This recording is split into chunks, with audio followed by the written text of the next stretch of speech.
ሰላም ሰላም ውድ ቤተሰቦቻችን እንዴት ናችሁ? ዛሬም ለእናንተ የሚሆን ትኩስ ዜናዎችን ይዘን ቀርበናል። ወደ ዕለቱ ዜና እንሄዳለን። የኢትዮጵያ ኤሌክትሪክ አገልግሎት ከ199 ሚሊዮን ብር በላይ የሚገመት ጉዳት ደረሰበት። ባለፉት 9 ወራት በተፈጸመው የመሰረተ ልማትና የኃይል ስርቆት 199.5 ሚሊዮን ብር የሚገመት ገንዘብ ጉዳት እንደደረሰ የኢትዮጵያ ኤሌክትሪክ አገልግሎት አስታወቀ። ባለፉት 9 ወራት በትራንስፎርመር፣ በኬብሎችና በኤሌክትሪክ ማሰራጫ መስመሮች ላይ በተፈጸመ የመሰረተ ልማት እና የኃይል ስርቆት 199.5 ሚሊዮን ብር የሚገመት ገንዘብ ጉዳት ደርሶበታል። የአገልግሎት ኮሚኒኬሽን ስራ አስፈጻሚ አቶ አንዋር አብራር እንደገለጹት ባለፉት 9 ወራት በትራንስፎርመር፣ በኬብሎችና በኤሌክትሪክ ማሰራጫ መስመሮች ጉዳት ደርሷል፣ ስርቆትም ተፈጽሟል። በተጨማሪ ቆጣሪ በመነካካት የኃይል ስርቆት በመፈጸምና የተቋሙ ሰራተኛ ስራ እንዳይሰሩ በማወክ በኢትዮጵያ ኤሌክትሪክ አገልግሎት ላይ 199.5 ሚሊዮን ብር የሚገመት ገንዘብ ጉዳት ደርሷል።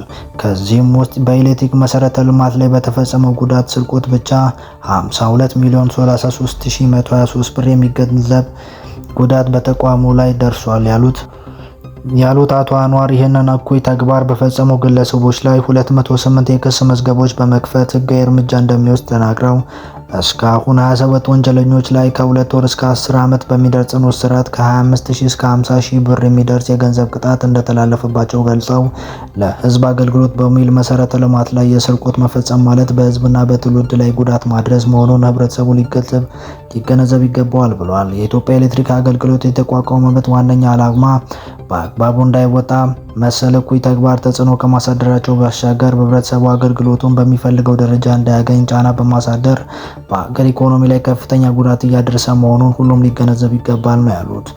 እያንዳንዱ ዜጋ የእኔ በማለት የመጠበቅ ኃላፊነት እንዳለበት አስገንዝበው የጸጥታ ዘርፍም ከብሔራዊ ጥቅም ደህንነት አንጻር የተለየ ጥበቃ እንደሚያስፈልገው በመገንዘብ ልዩ ጥበቃ በማድረግ ልማቱ ከጉዳት፣ ውድመት፣ ስርቆት የመከላከል ግንባር ቀደም ሚና መወጣት እንደሚኖርባቸው አስታውሷል። አገልግሎቱም የኤሌክትሪክ መሰረተ ልማት ያለው ሀገራዊ ፋይዳ ለማህበረሰብ ለማስገንዘብ ሚዲያን ጨምሮ የተለያዩ አማራጮች እየተጠቀመ መሆኑን ጠቁመው በኤሌክትሪክ መሰረተ ልማቶች ላይ ጉዳት የሚደርሱ ስርቆት የሚፈጽሙ ግለሰቦች ተገቢውን ቅጣት እንዲያገኙ ለህግና ለጸጥታ አካላት እንዲያጋልጡ ጠይቋል።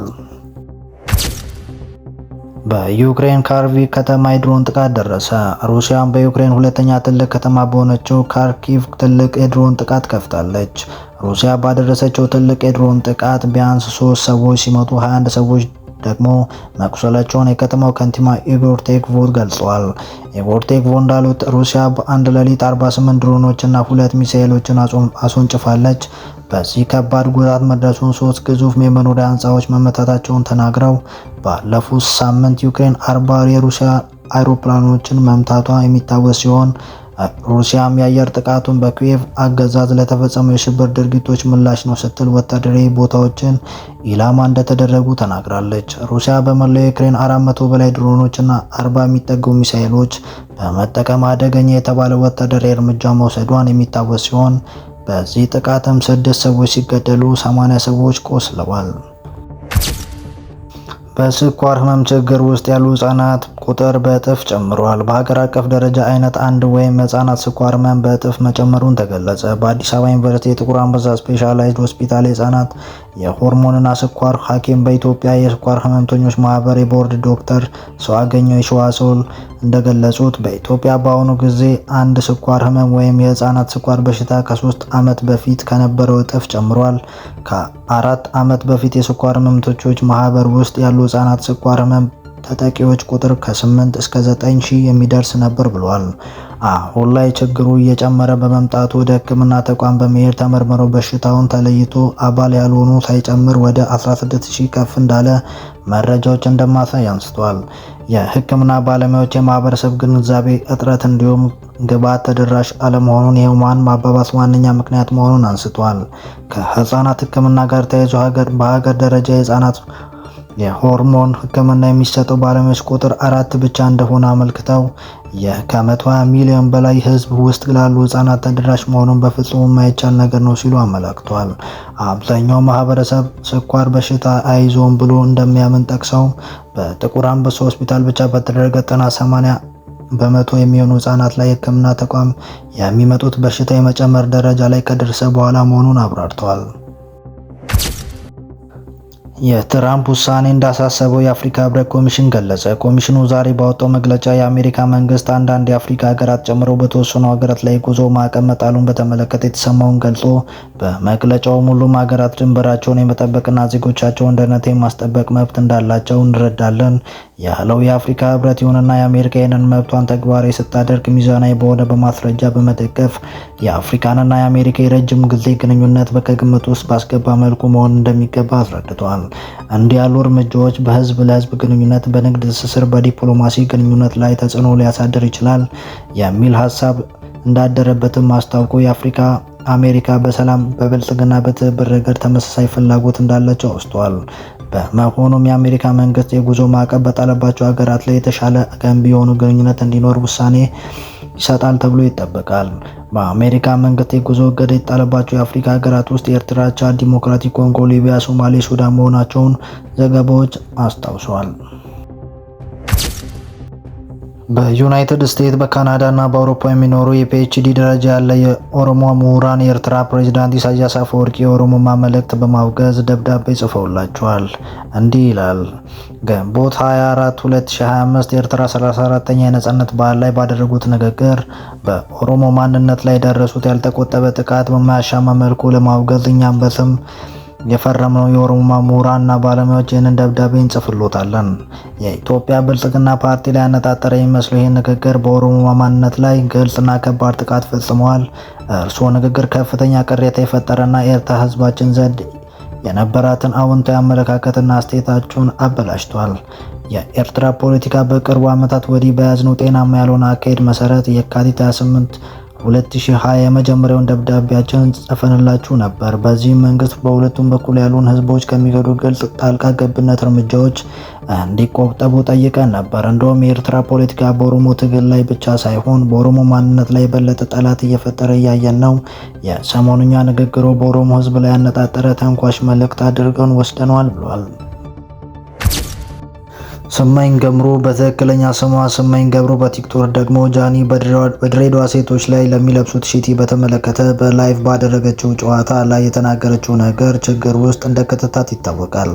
ጉዳዩ በተመለከተ በራሷ ቲክቶክ ገጽ ላይ በጣም ተሳስቻለሁ በማለት ይቅርታ የጠየቀች ቢሆንም ይህ ስህተቷ ወደ ክስ ሊያመራ ይችላል ተብሏል። ቀን ላይ መረጃውን ስናሰባስብ ገና ለድሬዳዋ ፖሊስ እንዳልተላለፈች መረጃ አግኝተን ነበር። አለማወቅ ከተጠያቂነት አያድንም። አንዳንዴም በመገናኛ ብዙሃን የምንናገረው ነገር መጠንቀቅ እንዳለብን መገንዘብ ይገባል። እነዚህ ላይ አንድ ነገር መገንዘብ ያለብን ነገር የአዲስ አበባ ፖሊስ ከሳሽ ስላልሆነ ተይዛለች ወይም በቁጥጥር ስር ውላለች ሳይሆን መባል ያለበት እንደ አደራ ተቀምጣለች ሲሆን አንድ ከተማ ወይም የክልል ፖሊስ ከሳሽ ሲሆንና የከሰሰው አካል ግለሰብ በቁጥጥር ስር ሲውል ብቻ ነው በቁጥጥር ስር ውላለች ሊባል የሚችለው። ስለዚህ ሁሉም ነገር በድሬዳዋ ፖሊስ እጅ ላይ ነው ያለው። አሁን ላይ ወደ ድሬዳዋ ፖሊስ ተልኳል። ክሱ ይመሰረትባታል ወይ ድሬዎች ይቅርታ ይቀበላሉ የሚሉ ምላሽ እየተጠበቀ ይገኛል። ተመሳሳይ ዜና ቲክቶከሯ ለወንጀል ተጠያቂ እድሜው አልደረሰም ሕፃን ናት እያሉ ነው። የዚህ ሰፈር ሰዎች ሕፃን ስትሉ መቼ እስከ 18 ዓመት በታች አትሆንም አይደል? ያው 18 ዓመት እንደሚያልፋት የሚጠበቅ ቢሆንም 18 ዓመት ባይሞላት እንኳን በወንጀል ሕጉ አንቀጽ 56 መሰረት ጉዳዩ የሚታየው በህግ ላይ በተመለከቱ መደበኛ ድንጋጌዎች መሰረት ነው። ማህበረሰቡ ህዝብን ብሔር ማጥላላት ወንጀል ነው ያስጠይቃል። በኋላም ለቀልድ ነው፣ ለፌዝ ነው፣ ለቧልት ነው ያልኩት ቢልም ህጉ አይሰማቸውም። እየተጠነቀቅን። አበባየሁ ጌታ ጠበቃና የህግ አማካሪ። ፕሬዝዳንት ትራምፕ በሃርቫርድ ዩኒቨርሲቲ ላይ ያወጡት ህግ ፍርድ ቤቱ እገዳ ጣለበት። የፌዴራሉ ፍርድ ቤት ፕሬዝዳንት ያወጡት ህግ ተጨማሪ ምርመራ እስከሚያደርግ ድረስ ተግባራዊ እንደማይሆን የሚል ትዕዛዝ መያዙን ቺካጎ ትሪቡን ዘግቧል። ትራምፕ በዩኒቨርሲቲው ላይ ያወጡት ህግ ተከትሎ ክስ ያቀረበው ራሱ ዩኒቨርሲቲው ሲሆን በክሱ ላይ በርካታ ተማሪዎች እንደሚጎዱ አስታውቆ ነበር። በአሁኑ ወቅት ከ7000 በላይ የውጭ ሀገር ዜግነት ያላቸው ተማሪዎች በሃርቫርድ እንደሚገኙ ገልጾ ሌሎች ዩኒቨርሲቲው ለመቀላቀል የሚጠባበቁ በርካታዎች እንዳሉ መጥቀሱን ዘገባው አስረድቷል። ፍርድ ቤቱም ክሱን ከተመለከተ በኋላ በዋይት ሃውስ በኩል ያለው ሀሳብ እንዲሰማና ከሳሹም ያቀረበውን አቤቱታ በጁሪ እንዲመረምር በሚል ፕሬዝዳንቱ ትዕዛዝ ለጊዜው እንደማይፈጽመው ትዕዛዝ መስጠቱን አስታውቋል። የቀድሞ የኢትዮጵያ ፕሬዝዳንት ምላሽ ሰጡ። የጃንሆይ ቅንጡ መኪኖች ወደ ሐረሬ አስኮብልሏል ሲባል የቆዩት ኮሎኔል መንግስቱ ነገሩ ውሸት ነው ያሉ ሲሆን በመኖሪያ ቤት ቅጥር ግቢያቸውም ውስጥ ምንም አይነት እርሻ የለም ብለዋል። ሩሲያ ከባድ የአየር ጥቃት በዩክሬን ላይ ሰነዘረች። ሩሲያ በዩክሬን ዋና ከተማ ላይ እንዲሁም በሌሎች ሀገራዊ ከተሞች ላይ ከባድ የድሮንና የሚሳኤል ጥቃት መፈጸሟን አስታውቃለች። የሩሲያ መከላከያ ሚኒስቴር እንደገለጸው ከሆነ ጥቃቱ ባሳለፍነው ሳምንት በዩክሬን መንግስት ሩሲያ ላይ ላደረሰው ጥቃት አጸፋዊ መልስ ሲሆን ኢላማው የተደረጉት ወታደራዊ ይዞታዎች ናቸው ተብሏል። በጥቃቱ ቢያንስ 3 ሰዎች ሲሞቱ 49 የሚሆኑ ሰዎች ደግሞ መቁሰላቸውን የዩክሬን ፕሬዝዳንት ቮሎዲሚር ዜሌንስኪ ገልጸዋል። ፕሬዝዳንቱ በኤክስ ማህበራዊ ትስስር ገጻቸው እንዳስታወቁት ኢላማ የነበሩት በዋና ከተማ ኪየቭ፣ ለስክ እንዲሁም ትሪፖሊ ከተሞች ላይ ጥቃቱ ለመፈጸም ሩሲያ 400 ድሮኖች እንዲሁም 40 ሚሳኤሎችን ተጠቅማለች ብለዋል።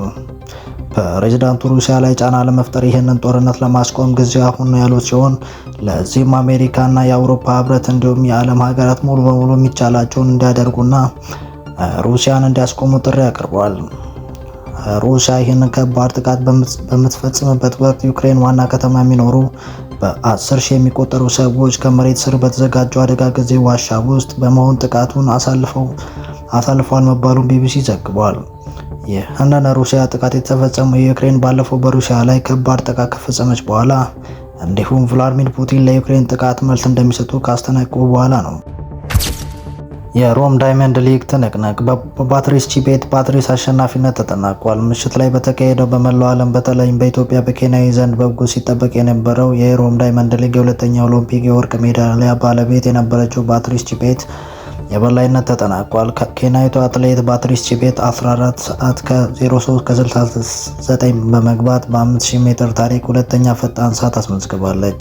ፍሬወይን ኃይሉ 14 ሰዓት ከ19:33 ሁለተኛ፣ ብርቄ ኃይሉም 14 ሰዓት ከ24 ደቂቃ ከ20 ሰከንድ አራተኛ፣ ተጠባቂ ጉዳፍ ጸጋዬ 14 ሰዓት ከ24 ደቂቃ ከ86 ሰከንድ አምስተኛ፣ ጫልቱ ዲዳ 14 ሰዓት 27 ደቂቃ 11 ሰከንድ፣ አለሽኝ ባወቀ 14 ሰዓት ከ27 ደቂቃ ከ33 ሰከንድ እና አሳየች አየችው 14 ሰዓት ከ78 ደቂቃ ከ38 በሆነ ሰዓት በመግባት እንደ ቅድመ ተከተላቸው ከ7ኛ እስከ 9ኛ ያለውን ደረጃ ይዘው አጠናቀዋል።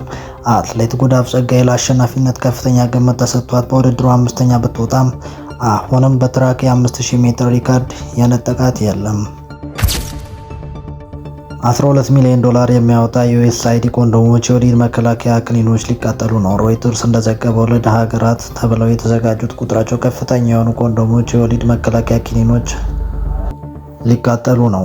ቁጥራቸው ከፍተኛ የሆኑ ኮንዶሞች የወሊድ መከላከያ ክኒኖች የማህፀን ውስጥ የሚቀበሩ እርግዝና መከላከያ ዩኤስአይዲ መጋዘን ውስጥ ይገኛሉ። በብራስልስ ዱባይ የሚገኘው መጋዘኖች ውስጥ ያሉት እነዚህ እቃዎች ወደ $12 ሚሊዮን የሚያወጡ መሆናቸውን አንድም የቀድሞ የአሜሪካ ባለስልጣን ተናግረዋል።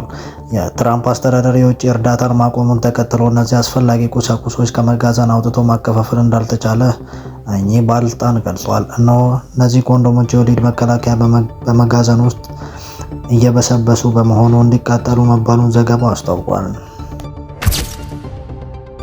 የቀነኒ ጉዳይ የሟች ቀነኒ ጉዳይ ጋዜጠኞች መረጃ እያዛበኑ በሚል ምክንያት ፍርድ ቤቱ በዝግ እንዲካሄድ ወስኗል። በዚህም ምክንያት ጋዜጠኞች ችሎቱ እንዳይከታተሉ ተከልክለዋል። እንዲሁም የማህበረሰቡ አካል እንዴት ነው ነገሩ ብሎ የጠየቀም የለም። ከዩቲዩበሮችና ከቲክቶከሮች ቢሆን ይህን አሳዛኝ ክስተት ለገቢያቸው ሲሉ ሲጠቀሙበት እንጂ የሟች ጉዳይ ምን ተጨንቆ እየተከታተለ አካል አልነበረም። የሴቶች ህግ ማህበራት ቢሆንም በዚህ ጉዳይ ላይ ዝምታውን መርጧል። በመጨረሻም የጉዳይ ሂደት እየተገባደደ እየታፈነ የመጣ ይመስላል። ነገር ግን የእህታችን ነፍስ ከላይ ሆኖ የልደቴ ቀን ለማክበር ፎቶ ስነሳ ነበር፣ ፍትህ ስጡኝ እያለች የምትጮህ ይመስላል። ሰብስክራይብ፣ ሼር፣ ላይክ፣ ኮሜንት በማድረግ ትብብራችሁ አይለየን። እናመሰግናለን።